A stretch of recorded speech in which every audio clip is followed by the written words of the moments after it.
Hello नमस्कार दोस्तों, सुरंग सर अकेडमी में आप सभी का बहुत बहुत स्वागत है। मैं शुक्ला सर।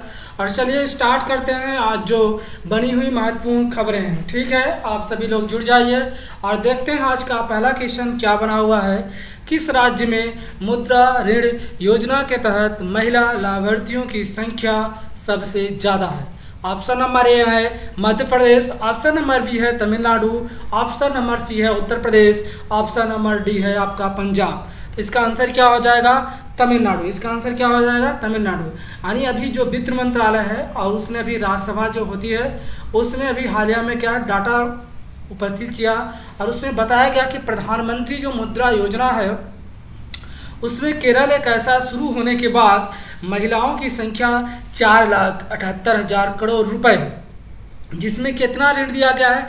15,000 करोड़ से ज़्यादा ऋण दिए गए। उसमें अगर राज्यवार देखा जाए कि कौन से राज्यों की संख्या ज़्यादा है तो उसमें पहला स्थान जो प्राप्त किया है, कौन प्राप्त किया है? तमिलनाडु ने। कहाँ इतने, इसमें कितने हैं? 58,227 करोड़ रुपए यहाँ दिया गया महिलाओं को और तमिलनाडु सबसे ऊपर है। इसके बाद आपसे पूछेगा तो पश्चिम बंगाल और उसके बाद कौन है? कर्नाटका। ठीक है, तो आप लोगों को आंसर पता होना चाहिए क्या हो जाएगा। तो इसका आंसर हो जाएगा तमिलनाडु। चलिए देखते हैं तमिलनाडु के बारे में। तमिलनाडु को जो इस समय सीएम है कौन है? के पलानीस्वामी जी हैं। गवर्नर कौन है यहाँ पे? बनवारी लाल पुरोहित जी हैं। यहाँ पे विधानसभा सीटें कितनी हैं? 234 हैं। लोकसभा सीटें कितनी हैं? यहाँ पे 39 है और राज्यसभा सीटें कितनी हैं? 18। इतना चीज़ें आपको पता होना चाहिए। और आगे चलते हैं और देखते हैं अगला क्वेश्चन आप लोगों का क्या बना हुआ है। ठीक है ना, चलिए देखते हैं। दूसरा नंबर क्वेश्चन है,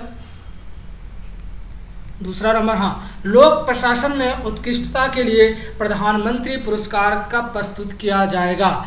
सद्भावना दिवस के उपलक्ष्य में किया गया, अहिंसा दिवस के दिन दिया जाएगा, युवा दिवस दिन मनाया जाता है उस दिन, और एकता दिवस। तो आप सभी को आंसर पता होना चाहिए। एकता दिवस, ऑप्शन नंबर डी इसका आंसर सही होगा, एकता दिवस। आप सभी को पता होगा कि एकता दिवस कब से मनाया जा रहा है। एकता दिवस यह मनाया जाता है 31 अक्टूबर को। इस दिन किसका जन्म दिवस महान पुरुष का रहता है? जिन्होंने भारत को, जो रजवाड़े थे उन सभी को जो रियासत थी उनको क्या किया? मिलाने का जो काम किया है। आप सभी जानते हैं जब भारत क्या हुआ था, बंटवारा हुआ था 15 अगस्त 1947 को, मतलब आज़ाद होते हैं। और उसके पहले जब पाकिस्तान के साथ हमारा बंटवारा होता है तो उस समय जूनागढ़ और जम्मू कश्मीर ऐसी 3 रियासत थी जो भारत में सम्मिलित नहीं हुई थी। तो उसमें इस व्यक्ति का इन जो दिवस मनाया जाता है उन्हीं का इस दिन जन्म दिवस रहता है और इनका बहुत बड़ा क्या रहता है? योगदान रहता है। कौन है आपके? सरदार वल्लभ भाई पटेल, जिन्हें हम लौह पुरुष के नाम से भी जानते हैं। तो कार्मिक जो मंत्रालय है उसने अभी सूचना जारी की है 700 अधिक जिलों में सार्वजनिक प्रशासन, जो वहाँ के जो कलेक्टर, सार्वजनिक प्रशासन मतलब जो कलेक्टर होता है, तो उसे क्या दिया जाएगा? प्रधानमंत्री पुरस्कार में भाग लिया जाएगा और यह पुरस्कार 31 अक्टूबर को प्रदान किया जाएगा। और गुजरात में आप सभी जानते हैं स्टैचू ऑफ यूनिटी एकता दिवस के रूप में क्या किया गया था? प्रदान किया। यह पुरस्कार जो भी जिला कलेक्ट्रेट होता है अपने क्षेत्र में आर्थिक विकास के लिए जिला कलेक्टरों के प्रदर्शन के रूप में उन्होंने कितना अच्छा काम किया उस हिसाब से उन्हें क्या किया जाएगा? सम्मानित किया जाएगा। आप सभी को ये चीज़ पता होना चाहिए। कब मनाया जाता है? 31 अक्टूबर को। अब आपसे क्वेश्चन पूछ दे कि एकता दिवस कब से चालू हुआ है, तो आपको पता होना चाहिए कि 2014 से, यानी जब नरेंद्र मोदी की यानी बीजेपी सरकार जब सत्ता में आई है 2014 में, तो उसने क्या किया था कि एकता दिवस के रूप में मनाने का एक निर्णय लिया था। और ये कब से मनाया जाता है? आपका 31 अक्टूबर 2014 से। ठीक है, पहली बार कब मनाया गया? 2014 में। सद्भावना दिवस आप सबको पता ही होगा, राजीव गांधी का अभी 20 अगस्त को मनाया गया। युवा दिवस आप सभी को पता रहता है कि 12 को मनाया जाता है। अहिंसा दिवस आप सबको पता ही है कि जो हमारे महात्मा गांधी जी का 2 अक्टूबर का, उसको हम अहिंसा दिवस के रूप में भी मनाते हैं। इतना चीज़ें आपको पता होना चाहिए। चलिए आगे देखते हैं अगला क्वेश्चन आप लोगों का क्या है। केंद्रीय सड़क मंत्री यानी कौन है? जो नितिन जयराम गडकरी जी, इन्होंने किस राज्य में 11,000 करोड़ रुपए से, यानी कितना 11,000 करोड़ रुपए से अधिक 45 जो राजमार्ग होते हैं यानी नेशनल हाईवे परियोजनाओं, मतलब जो योजनाएं होती हैं उनका क्या है? उद्घाटन किया है। ऑप्शन नंबर ए है Madhya Pradesh, option number B है पंजाब, ऑप्शन नंबर सी है बिहार, ऑप्शन नंबर डी है झारखंड। इसका आंसर क्या हो जाएगा? इसका आंसर हो जाएगा मध्य प्रदेश। जो हमारे केंद्रीय सड़क परिवहन और राजमार्ग मंत्री हैं नितिन गडकरी, उन्होंने मध्य प्रदेश के 45 राज्य मार्ग परियोजनाओं का क्या किया है? उद्घाटन किया है, मतलब शिलान्यास किया है। इस परियोजना का परिव्यय जो है कि यहाँ पे 11,427 करोड़ रुपए दिए गए हैं, जिससे कितने किलोमीटर की सड़कें निर्माण होंगी? 1361 किलोमीटर। तो अब ये चीज़ हाईलाइटेड हो रही है। तो मध्य प्रदेश के जो लोग एग्जाम देने जा रहे हैं तो उनको ये चीज़ें पता होना चाहिए, ठीक है। तो उन्होंने, अब आप सबको पता होना चाहिए कि मध्य प्रदेश की सबसे बड़ा नेशनल हाईवे कौन सा है? तो NH-43 है, जो मध्य प्रदेश से होते हुए कहाँ तक जाता है? झारखंड। आपको ये भी चीज़ पता होना चाहिए। ये 1062.5 किलोमीटर है, कहाँ? मध्य प्रदेश का, ठीक है। सबसे बड़ा नेशनल हाईवे जो कितना है, कौन सा नाम है उसका? NH-43। 3 राज्य कौन कौन से आते हैं? मध्य प्रदेश, छत्तीसगढ़ और झारखंड। इन तीनों राज्यों से ये गुजरता है, ठीक है। अब मध्य प्रदेश के आपको सबको पता ही है कि यहाँ के CM कौन है? शिवराज सिंह चौहान है वर्तमान समय में। गवर्नर कौन है? आनंदीबेन पटेल, यानी जिन्हें अतिरिक्त प्रभार दिया गया है। यहाँ पे लोकसभा सीटें कितनी हैं, विधानसभा सीटें कितनी हैं, राज्यसभा सीटें कितनी हैं? तो आप सभी को पता है कि मध्य प्रदेश में विधानसभा सीटें कितनी हैं? 230+1 है। लोकसभा सीटें कितनी हैं? 29 है। राज्यसभा सीटें कितनी हैं? 11, यानी 11 सीटें हैं, ठीक है। इतना चीज़ें आपको याद होना चाहिए। आगे चलते हैं और 4th नंबर क्वेश्चन पे चलते हैं, ठीक है। किस संस्थान द्वारा जलवायु परिवर्तन और हिमालय क्षेत्र पर उसके प्रभाव पर एक ऑनलाइन अंतर्राष्ट्रीय सम्मेलन आयोजित किया गया है? Aryabhatta research institute of objection sciences Nainital, Bhabha atomic research centre के द्वारा, कि भारतीय काउंसलिंग अनुसंधान के द्वारा, कि भारतीय काउंसलिंग यानी ICMR चिकित्सा अनुसंधान के द्वारा। तो किसके द्वारा? आर्यभट्ट जो रिसर्च इंस्टीट्यूट ऑफ ऑब्जेक्शन है, ये कहाँ पे है? साइंसेज, ये नैनीताल आप सभी को पता होगा कहाँ आता है? उत्तराखंड में आता है। तो Aryabhatta research institute of objection sciences जो है, ये नैनीताल में एरोसेल एयर क्वालिटी, यानी जो क्लाइमेट में जो एयर यानी हवा में जो चेंजेस आ रहे हैं उस पे and impact on water resources livelihood on the greater Himalaya पर ये क्या किया गया है? इसका आयोजन किया गया है। ये ऑनलाइन अंतर्राष्ट्रीय सम्मेलन आयोजित हुआ, जिसे हम लोग जानते हैं ARIES के नाम से। इसमें जो हमारे साइंस एंड प्रौद्योगिकी विभाग है DST भी इसमें स्वायत्त अनुसंधान के रूप में काम कर रहा था। यह हेमवती नंदन बहुगुणा गढ़वाल विश्वविद्यालय के साथ 14 से 16 सितंबर के बीच क्या किया जाएगा? आयोजित किया जाएगा। आप सभी को पता होगा उत्तराखंड के CM कौन है इस समय? त्रिवेंद्र सिंह रावत जी हैं। और यहाँ पे इसकी राजधानी सबको पता होगी देहरादून, और जो नई अभी राजधानी बनी है ग्रीष्मकालीन, उसका क्या नाम है? गैरसैंण, ठीक है। ये भी चीज़ें आपको याद होना चाहिए। वहाँ पे विधानसभा सीटें कितनी हैं? 70, ठीक है। ये सभी, और लोकसभा 5 सीटें, ठीक है। तो ये सब चीज़ें आप क्या रखिए? याद रखिए, जिससे आपको क्या होगा? बेनिफिट होगा। चलिए आगे चलते हैं और देखते हैं आपका अगला क्वेश्चन क्या बना हुआ है। अगला है आपका, निम्नलिखित में से किस राज्य द्वारा नमत वसई कार्यक्रम चलाया जा रहा है? Option number 1 Kerala, option number B Telangana, option number C Andhra Pradesh, option number D Chhattisgarh. तो इसका आंसर क्या होगा? केरल द्वारा क्या है? नमत वसई कार्यक्रम चलाया जा रहा है। इस कार्यक्रम को समग्र शिक्षा केरल द्वारा क्या किया जा रहा है? कार्यान्वित किया जा रहा है। इस कार्यक्रम में क्या किया जाएगा? आदिवासी बच्चों के लिए घर में ही ऑनलाइन शिक्षा व्यवस्था की जा रही है। कहाँ? तो आपको पता होना चाहिए केरल है। इस कार्यक्रम के अंतर्गत समग्र शिक्षा केरल द्वारा 50 लैपटॉप वितरित किए जाएंगे। कोरोना महामारी के दौरान घर पर ही शिक्षा की आवश्यकता को महसूस करके राज्य के सैकड़ों आदिवासी बच्चों को क्या किया जाएगा? उन्हें ऑनलाइन पढ़ाया जाएगा, ठीक है।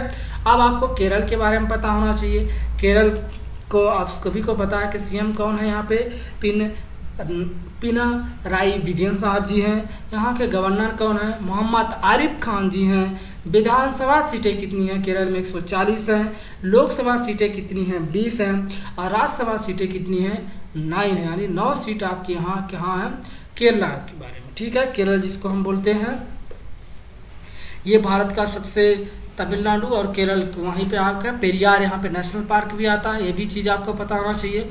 पेरियार नदी यहीं से निकलती है। चलिए अगले क्वेश्चन पे चलते हैं। हनी मिशन योजना के तहत मधुमक्खी बक्से का वितरण किस संगठन द्वारा किया जा रहा है? KVIC यानी खादी ग्राम उद्योग के द्वारा, कि MSME के द्वारा, माइक्रो स्मॉल मीडियम एंटरप्राइज के द्वारा, कि नीति आयोग जो आपका NITI है, किन में से कोई नहीं, नन ऑफ दिस। इसका आंसर क्या हो जाएगा?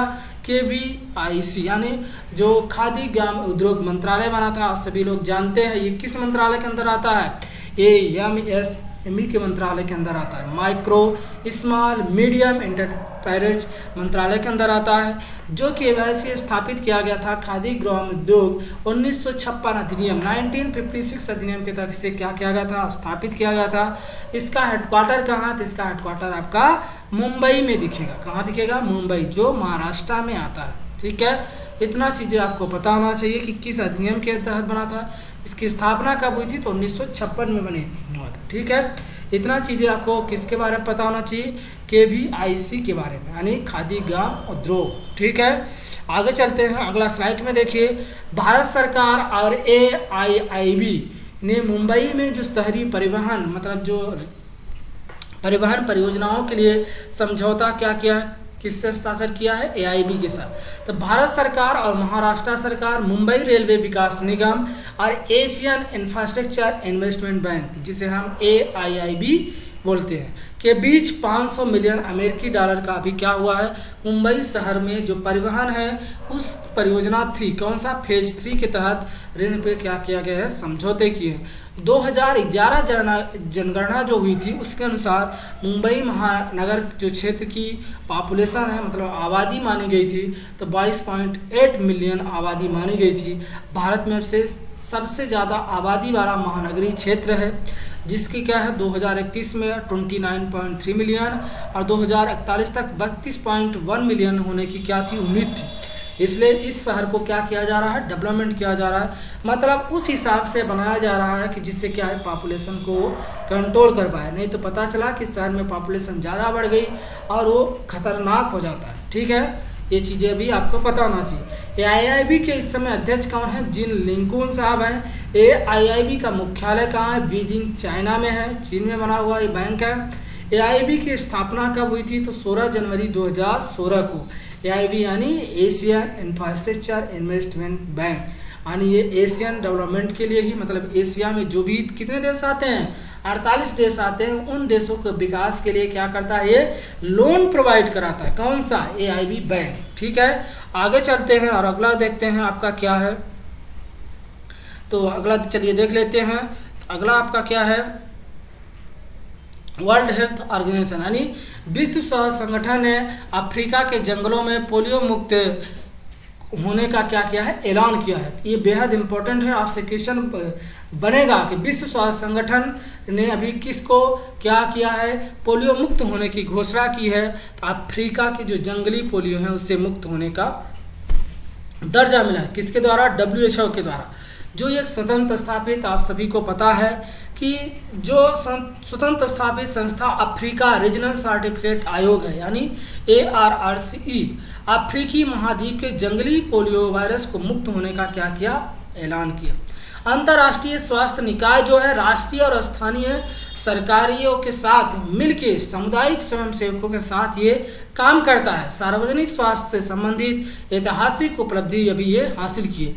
पिछले रिकॉर्ड के अनुसार 1996 में मतलब 1996 में पोलियो अफ्रीका में लगभग कितने हजार बच्चे, लगभग कहा जाता है 75,000 बच्चे को लकवा मार दिया गया था। पोलियो को जो आखिरी मामला आपको पता होना चाहिए कि यहाँ 4 साल पहले कहाँ देखा गया था? उत्तरी नाइजीरिया में। तो ये क्वेश्चन इम्पोर्टेंट हो जाएगा कि पोलियो का आखिरी मामला अफ्रीका महाद्वीप में कब देखा गया या किस देश में? तो कब देखा गया था? उत्तरी नाइजीरिया में। ये आप चीज़ें याद रखिएगा। विश्व स्वास्थ्य संगठन ने पोलियो वायरस से अफ्रीकी की इस लड़ाई में ग्लोबल पोलियो उन्मूलन पहल के तहत यूनिसेफ, कौन कौन संगठन इसमें शामिल थे देख लीजिए, और bill and Melinda Gates foundation, rotary international और रोग के कई अमेरिकी नियंत्रण क्या कर रहे थे? इसके साथ मिलके काम कर रहे थे। आप सभी को पता होगा कि विश्व स्वास्थ्य संगठन की स्थापना कब हुई थी? 7 अप्रैल 1948 को। 7 अप्रैल को ही हम कौन सा दिवस मनाते हैं? विश्व स्वास्थ्य दिवस मनाते हैं। इसका हेडक्वार्टर कहाँ है? जिनेवा, स्विट्जरलैंड में। इसके इस समय महानिदेशक कौन है? टेड्रोस एंड हानम, ये नाम याद रखिएगा। विश्व स्वास्थ्य संगठन के वर्तमान समय में निर्देशक कौन है, डायरेक्टर कौन है, ठीक है। और यहाँ के आपको पता ही है कि जो अपने स्वामी स्वामीनाथन की जो सौम्या स्वामीनाथन है, जो वहाँ की क्या है, एडिशनल डायरेक्टर है, ठीक है। चलिए आगे चलते हैं। नाबार्ड ने जो बैंक है, इसने कर्ज और ऋण गारंटी उत्पाद के लिए क्या है, रोल आउट किया है। अभी इसने मतलब नया रोल जारी किया है, किसके लिए, ग्रामीण बैंक है, ये याद रखिएगा। National bank for agriculture and rural development ने बैंकिंग और गैर बैंकिंग वित्त कंपनियों को एनबीएफसी को माइक्रो वित्त संस्थान यानी एमएफआई के लिए structure financial participation guarantee programme क्या किया है, अभी लॉन्च किया है, जिससे क्या करेगा, ये गारंटी दे सकेगा कि जैसे आप लोन लेते हैं तो अगर डूब जाते हैं तो कितनी तक की गारंटी है। यह लॉन्च किया गया उत्पाद महामारी की मार झेल रहे हैं कहाँ, ग्रामीण क्षेत्र के जो दूर दराज इलाकों तक ऋण के प्रवाह की गति को प्रदान करेगा। ये आप सभी लोग जानते हैं कि नाबार्ड कब बना था, तो नाबार्ड की स्थापना हुई थी आपकी 12 जुलाई 1982 को। किस कमेटी के ने इसको रिकमेंड किया था, तो शिवरामन कमेटी के रिकमेंड पे इस बैंक की क्या की गई थी, स्थापना की गई थी। इसका हेडक्वार्टर आप सभी को पता है कहाँ है, मुंबई में। ये कहाँ लोन प्रोवाइड कराता है, ये हमारा जो ग्रामीण जिले होते हैं, मतलब रूरल डेवलपमेंट इस बैंक का नाम ही है। और साथ में एग्रीकल्चर जो ग्रामीण क्षेत्र होते हैं उसके विकास के लिए इस बैंक को क्या किया गया था, स्थापित किया गया था, मतलब इसे बनाया। प्रारंभिक चरण में मतलब पहले चरण में 2500 करोड़ रुपए इसको दिया जा रहा है, जिससे भविष्य में बढ़ने की उम्मीद है। यह कार्यक्रम भारत के 28 राज्यों में लागू होगा और जिसमें लगभग कहा जा रहा है कि 650 जिलों को क्या किया जाएगा, शामिल किया जाएगा और उन्हें क्या दिया जाएगा, घर दिया जाएगा, ठीक है। अधिक घरों को कवर करने का क्या किया जाएगा, लक्ष्य रखा गया कि अधिक से अधिक जो ग्रामीण घर हैं उनको इसमें क्या किया जाए, शामिल किया जाए लोन प्रोवाइड रोल आउट में, ठीक है। National bank for agriculture and rural development के इस समय जो अध्यक्ष कौन है, गोविंदा राजू चिटाला, ठीक है। ये क्या है, नाबार्ड के इसमें वर्तमान समय में अध्यक्ष हैं, ये चीज भी आपको पता होना चाहिए। आगे चलते हैं और देख लेते हैं अगला क्या है। भारतीय ऊर्जा विनिमय के एमडी और सीईओ कौन बने हैं, राजीव श्रीवास्तव जी थे। उन्होंने क्या दिया, वहां से इस्तीफा दे दिया है, ये चीज आपको पता होना चाहिए। भारतीय ऊर्जा जो विनिमय है यानी इंडियन एनर्जी एक्सचेंज, जिसे आईईएक्स की प्रबंध निदेशक और मुख्य कार्यकारी जो अधिकारी थे राजीव श्रीवास्तव, उन्होंने अपने पद से इस्तीफा दे दिया है। भारतीय ऊर्जा विनिमय बोर्ड ने इसको स्वीकार भी कर लिया है। यह 24 अगस्त से क्या है, तत्काल प्रभाव में लागू हो चुका है, मतलब वो अपने पद से हट गए हैं। क्यों हटे हैं, अब इनके जगह पे जो गैर कार्यकारी अध्यक्ष थे कौन, सत्यनारायण गोयल, उनको क्या है एमडी और सीईओ इस कंपनी का बना दिया गया है। भारतीय ऊर्जा विनिमय के एमडी और सीईओ कौन बन गए, अभी सत्यनारायण गोयल साहब बने हैं। इसका हेडक्वार्टर कहाँ, मुख्यालय कहाँ है, तो भारतीय ऊर्जा विनिमय का मुख्यालय नई दिल्ली में है। इसकी स्थापना कब हुई थी, तो भारतीय ऊर्जा विनिमय की स्थापना हुई थी 27 जून 2008 को। कब हुई थी, 27 जून 2008 को। ये भी चीज़ आपको पता होना चाहिए। चलिए आगे चलते हैं और अगला देखते हैं। आपका स्टैटिक जीके में आजकल क्या क्वेश्चन बना हुआ है, बहुत इंपॉर्टेंट है। जोलीला सुरंग किस राज्य केंद्र शासित प्रदेश में स्थित है, option number A Jammu Kashmir, option number B Ladakh, option number C Arunachal Pradesh, option number चौथे में दिया है मतलब फोर्थ में फर्स्ट और सेकंड, ऑप्शन नंबर फिफ्थ में दिया है सेकंड और थर्ड। तो इसका आंसर क्या होगा, फोर्थ नंबर, यानी जम्मू कश्मीर और लद्दाख दोनों राज्यों मतलब ये जो अभी केंद्र शासित प्रदेश बने हैं इनको ये कवर करता है जोलीला सुरंग, ये याद होना चाहिए। जम्मू कश्मीर और रियासी जिलों की दुनिया का सबसे ऊंचा रेलवे आर्च ब्रिज किस नदी पे बनाया गया है, गंगा, चिनाब, रवि, ब्यास, ब्रह्मपुत्र। आप इसमें देखिए 3 नदी तो ऑटोमेटिक कट जाएगी, कौन कौन सी, गंगा और ब्रह्मपुत्र, ये तो हट गई। चिनाब और ब्यास बचती है, तो इसका आंसर हो जाएगा चिनाब नदी, ठीक है। चिनाब नदी इस समय बहुत ज़्यादा नीच में है, ये आपको पता होना चाहिए। हुमायूं का मकबरा किस राज्य केंद्र शासित प्रदेश में स्थित है, आज हिस्ट्री से एक स्टैटिक जी को है, दिल्ली में है, उत्तर प्रदेश में है, आंध्र प्रदेश में है, लद्दाख में, असम में। तो इसका आंसर मैं उम्मीद करता हूँ सभी को पता होगा, इसका आंसर क्या है, दिल्ली। सिमलीपाल राष्ट्रीय उद्यान किस राज्य में स्थित है? गुजरात में, झारखंड में, बिहार में, पश्चिम बंगाल, ओडिशा में। तो इसका आंसर क्या होगा? ओडिशा में। ठीक है, जिसकी राजधानी क्या है? भुवनेश्वर। भीतरकनिका, सिमलीपाल, ये अक्सर न्यूज में रहते हैं। इन दोनों नेशनल पार्क को आप जरूर याद रखिएगा। ये कहाँ है आपके? दोनों उड़ीसा में हैं। कौन कौन? भीतरकनिका और सिमलीपाल नेशनल पार्क। ये कहाँ आते हैं आपके? उड़ीसा में। और उड़ीसा भारत का एक तटीय क्षेत्र, मतलब यहाँ कोस्टल क्षेत्र लगता है। ये भारत की सीमा इसकी किसकी लगती है? समुद्र से, बंगाल की खाड़ी से। ये चीज़ें आपको याद होना चाहिए। आज जिन लोगों ने चैनल को सब्सक्राइब ना किया हो, अभी तक लाइक ना किया हो, वो सभी लोग लाइक कर दें और शेयर इज केयर, शेयर का भी ध्यान रखिएगा। आप लोग ऐसे ही डेली हमारे साथ जुड़े रहिए। आप लोग अपना सहयोग बनाए रहिए हमारे साथ। आप लोगों का बहुत बहुत धन्यवाद। Thank you.